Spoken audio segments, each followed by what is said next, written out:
Tonight, breaking news as we come on the air. Shots fired at Donald Trump's golf club in Florida as a former president was nearby. The Secret Service opening fire after spotting a man with an assault-style rifle. One suspect is now in custody.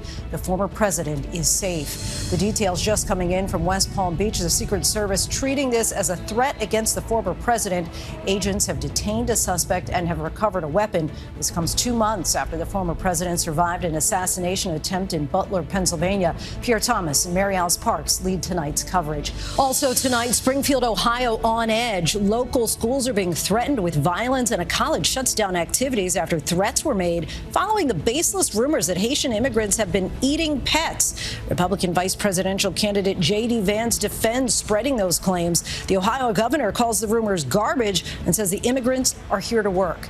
A new tropical threat is developing along the East Coast. The Carolinas could face severe flooding. We'll have the timing and the track of the storm. A dangerous turn in the Middle East. A hypersonic missile breaches Israeli defenses, flying 1,200 miles from Yemen.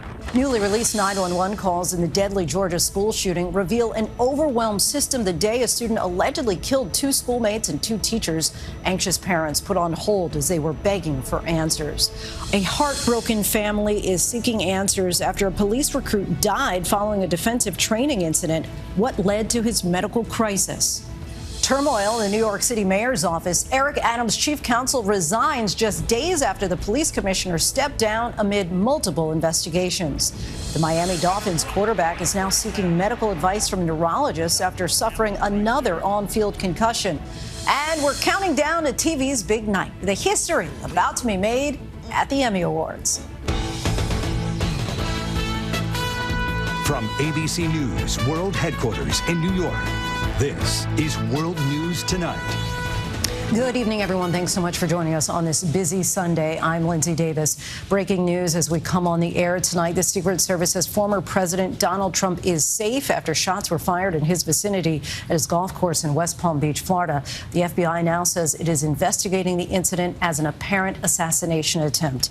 These are images of the former president's motorcade. Trump was golfing at the time. He said later that he heard popping sounds. ABC News has learned that an assault-style rifle was found at the scene. Officials say a suspect appeared to be aiming a gun near the former president. The Secret Service then fired shots. Authorities say the suspect fled in a vehicle but was apprehended by law enforcement in a neighboring county. President Biden and Vice President Harris were both briefed on the incident and expressed their relief that Trump was not hurt. The former president survived an assassination attempt at a rally in Pennsylvania just this past July. A retired firefighter at the event was killed. 2 other bystanders were injured. The incident led to the resignation of the Secret Service director and increased protection for Trump and other candidates. Tonight, the Secret Service has increased security around the White House and the vice president's residence. ABC's Chief Justice correspondent Pierre Thomas leads us off with the very latest. Tonight, another security scare involving former President Trump and what's being investigated as a possible assassination attempt. Sources telling ABC News a man with an assault-style rifle was near the golf course as Donald Trump was playing. They have an agent that jumps 1 hole ahead of time to where the president was at. And he was able to spot this rifle barrel sticking out of the fence and immediately engage that individual, at which time the individual took off. In the bushes where this guy was is a AK-47 style rifle with a scope, 2 backpacks which were hung on the fence that had ceramic tile in them, and a GoPro. The former president was not injured. Sources telling ABC News that around 2 p.m., Secret Service personnel saw a suspect who appeared to be aiming an assault-style rifle. The Secret Service fired shots at the suspect, who dropped the rifle and fled. He was later captured a short distance away on a nearby highway. The Martin County Sheriff's Office sharing this picture of the car on the side of the road surrounded by police. The threat level is high. We have increased the amount of assets that we've supported, so we live in danger time. The FBI is now leading the investigation as authorities attempt to determine what exactly took place and why the man was at the golf course with the rifle. Officials saying the rifle has been recovered. This all comes as the Secret Service continues to face criticism and scrutiny after a man attempted to assassinate Trump at that Pennsylvania rally in July. Trump and 2 others injured and a volunteer firefighter killed. Lindsay, tonight law enforcement is saying the suspect was 300 to 500 yards away from the former president. Trump again not harmed and said to be in good spirits. But this was truly a dangerous situation, Lindsay. Certainly was. All right, Pierre Thomas, our thanks to you as always. I want to bring in ABC's White House correspondent MaryAlice Parks. MaryAlice, what are you learning? Yeah, we know the president and the vice president had both been briefed on the situation. The White House put out a statement saying that they were both relieved to hear that the former president was safe, and they will both continue to get regular updates throughout the day. The vice president also put out a similar statement of her own, but also adding violence has no place in America. So far, White House staff directing all questions to local law enforcement and Secret Service. I can tell you there is a heightened security presence here at the White House. The president is here. Lafayette Park right here is closed to the public. Remember, following that assassination attempt against Trump in Butler, Pennsylvania, the Secret Service Director Kim Cheadle resigned. It is an acting director who is in place, and law enforcement grappling with such a heightened threat environment around this election, a political landscape that feels so volatile and just really different than anything we have seen in recent history, Lindsay. It certainly does. MaryAlice from the White House, thanks so much. ABC's chief Washington correspondent Jonathan Karl has been following the latest details as well. He joins us now with those developments. John, what do you know? Well, we know the president, we're told that former President Trump was on the fifth floor when he heard the fifth hole of the golf course when he heard those popping sounds. He's back at Mar-a-Lago.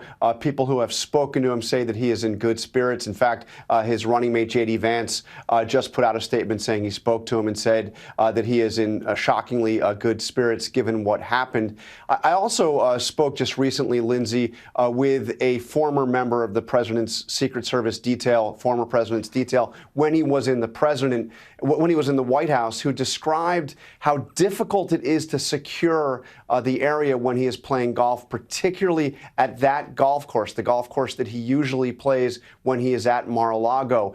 This former agent told me that if the Secret Service had not spotted the muzzle of that gun sticking through the fence, that he would have had potentially an unfettered shot of less than 100 yards away, and that this very well could have been a successful assassination.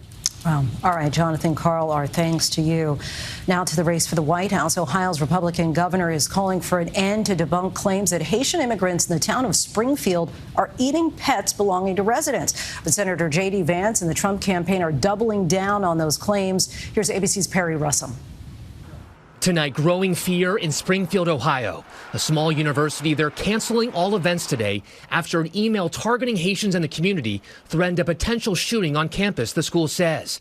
The FBI now investigating. Ohio's Republican governor denouncing the rhetoric on This Week.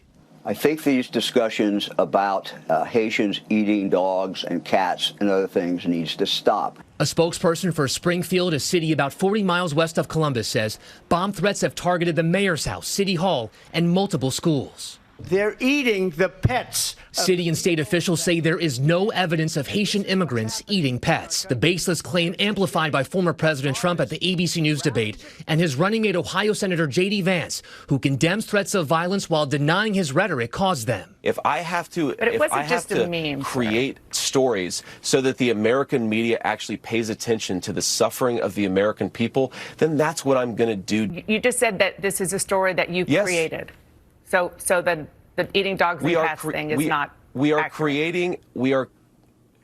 Dana, it comes from firsthand accounts from my constituents. I say that we're creating a story, meaning we're creating the American media focusing on it. Trump this weekend on the campaign trail in Las Vegas. Do you denounce the bomb threats in Springfield, Ohio? I don't know what happened with the bomb threats. I know that it's been taken over by illegal migrants. These people are here legally. They're here legally.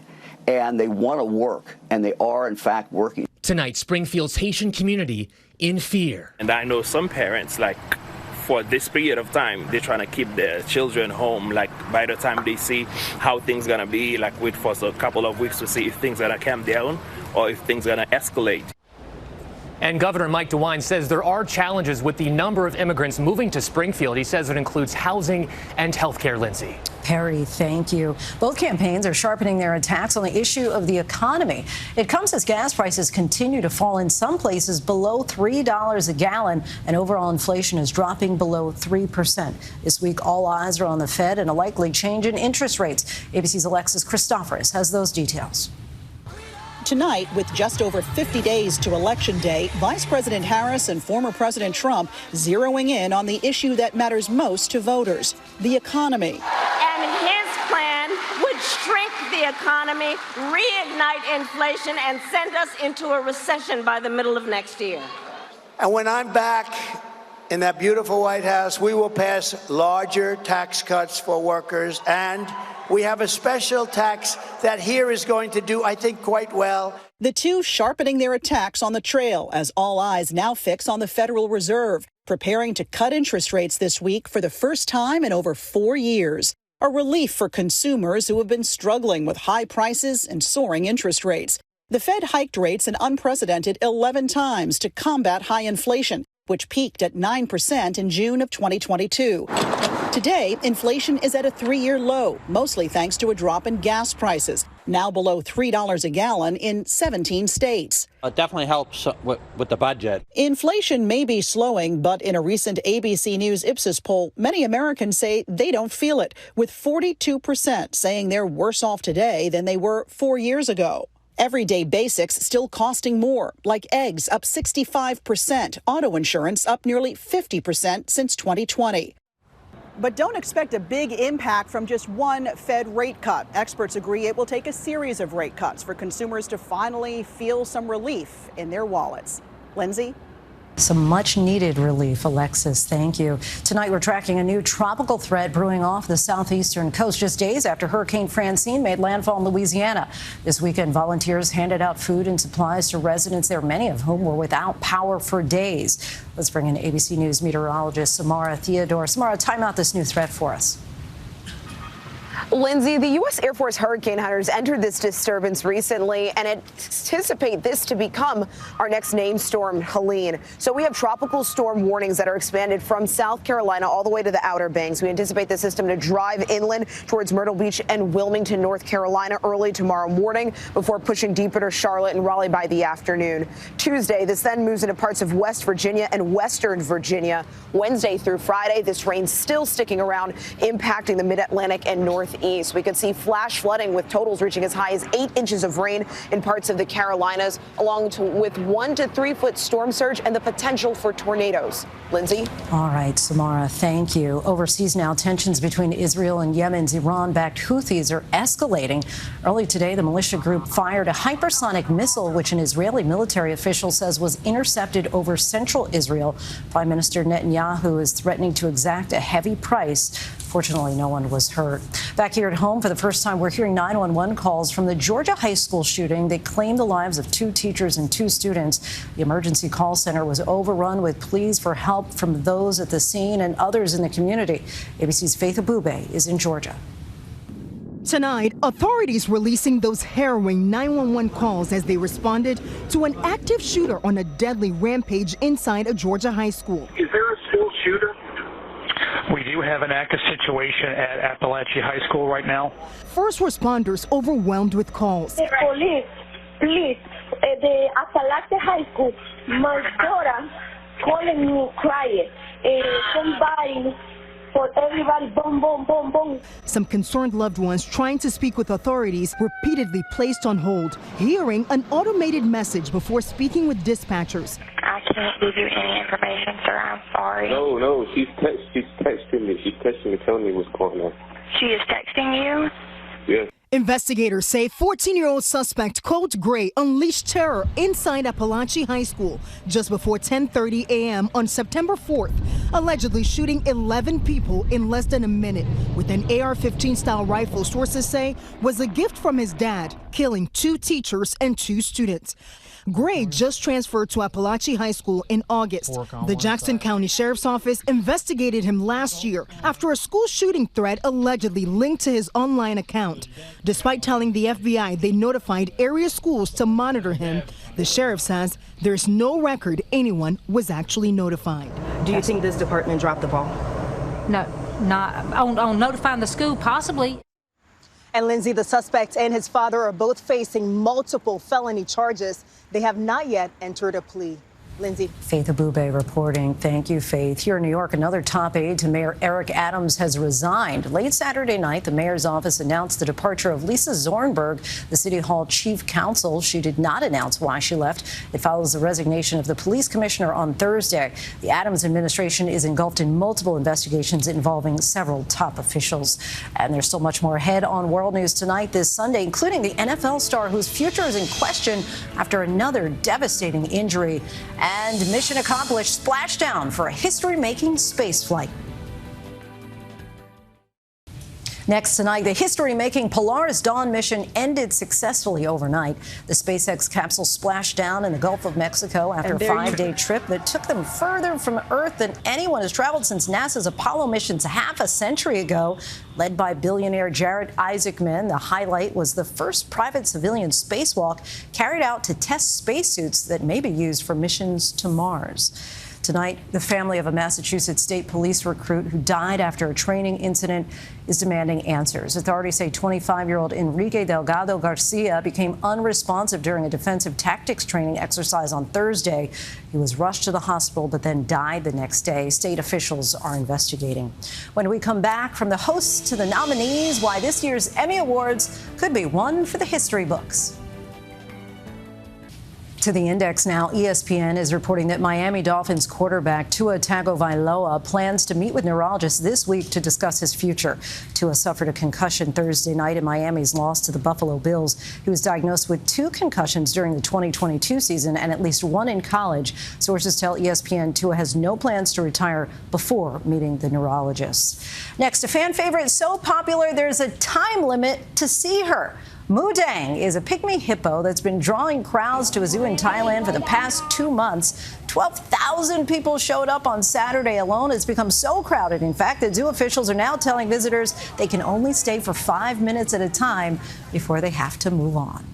When we come back, our preview of what could be a historic night at the Emmys. Finally tonight, the countdown is on for TV's big night. Tonight's 76 Primetime Emmy Awards, already historic before the curtain even rises.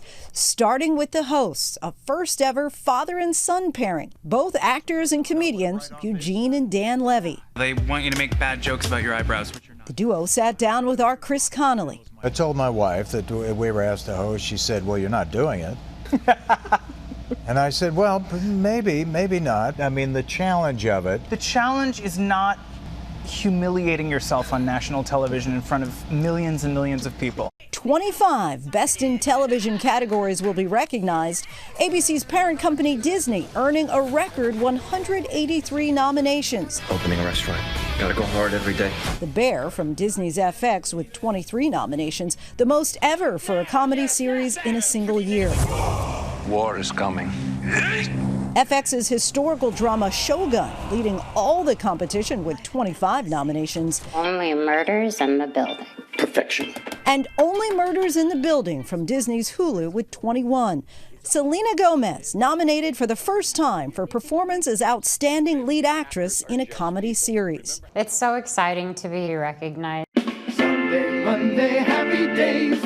Nostalgia is also on the docket as Happy Days is honored, celebrating the 50th anniversary of its debut. We were able to get Ron Howard and Henry Winkler to come in, and we're all going to relive what that show gave us. Comedy legend Carol Burnett could make history as the oldest woman to ever take home an acting Emmy for her role in the Apple TV Plus series Palm Royal. She shared with our Robin Roberts some advice for a first-time nominee. When your name's called, I've always been surprised. It's always a happy surprise. I used to practice the look. The look? Yeah, like you don't get it, so you have to be.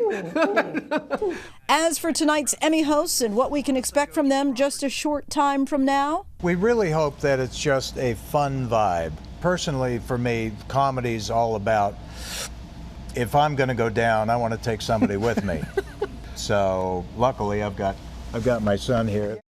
Good old dad. Our Emmy coverage is just ahead with our preview show, followed by the red carpet special, and then the 76 Emmy Awards at 8 Eastern, 5 o'clock in the West. Thanks so much for watching. Have a great night.